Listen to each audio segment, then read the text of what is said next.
Well, I think it might be time to start another project, a little restoration of some B&K equipment.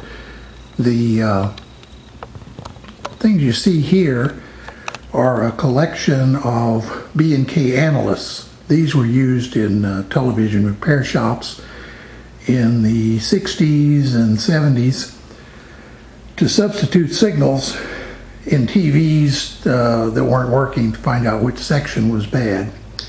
The first one here is the first true analyst that B&K made.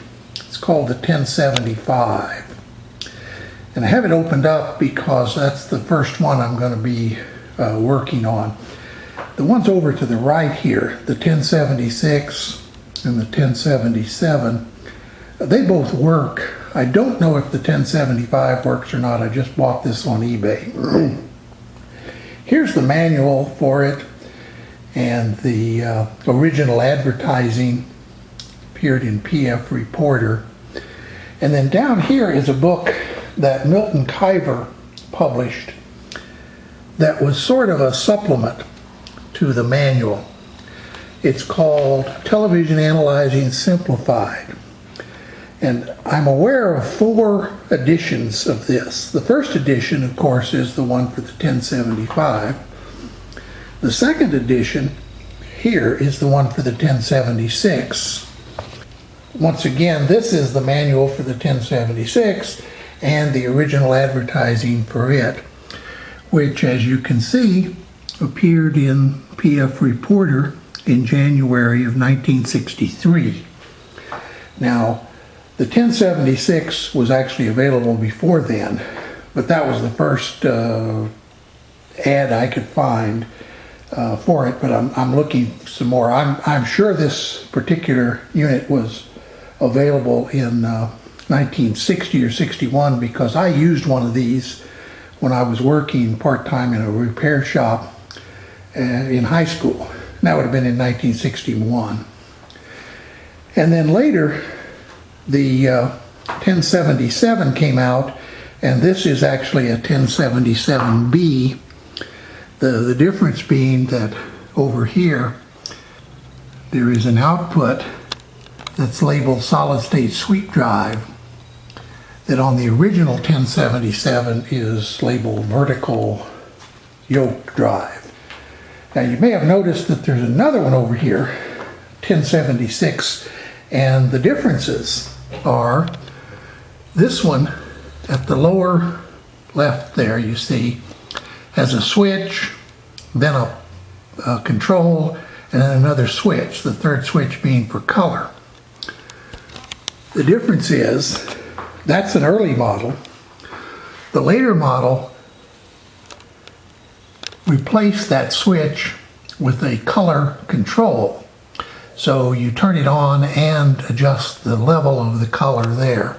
So that's one way you can tell the difference between the later version and the early version. I should point out there's a yet third version of the 1076, which has a different circuit, and I'll talk about that when we talk about circuit diagrams maybe a little later, but be careful that you get, if you're going to try to restore one of these, that you get the right diagram, because the online, I think the one online is this one. At least I think the one that's at like the BAMA or one of the websites is for this model here, which is quite different. As I say, I'll point out the differences when I get there, and I have the schematics for all 3 versions. I only own these 2, which sort of represent the 2 that are cosmetically different.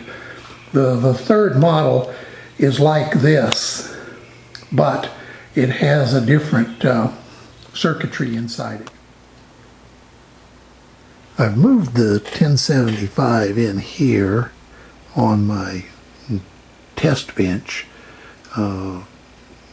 mainly so I can use some of this test equipment, especially that capacitor tester there. But I wanted to show you something that I was cleaning it up, and I made a really bad mistake. Well, I mean, it was a bad mistake. It turned out, luckily, I was able to fix it. See these little wires right in here? I'm talking about this one here and the one down there. I was cleaning around this flyback transformer and I felt a kind of twang like when you pick a guitar string. Well, it turns out that top wire there had come loose.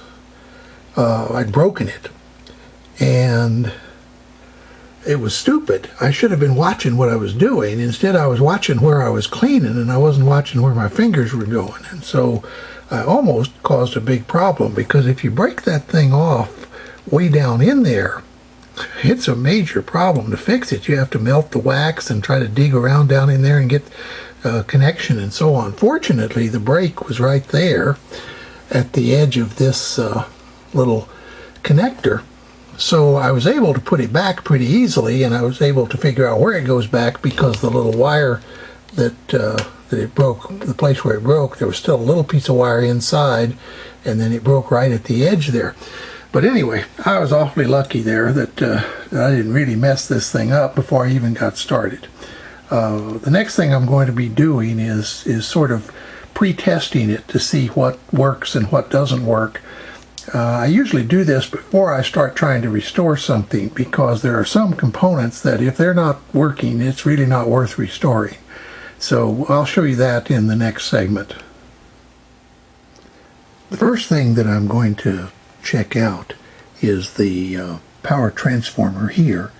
That's usually the hardest thing to find a replacement for in old vintage equipment. And I'm basically going to be checking around that 5U4. Notice that pins 2 and 8,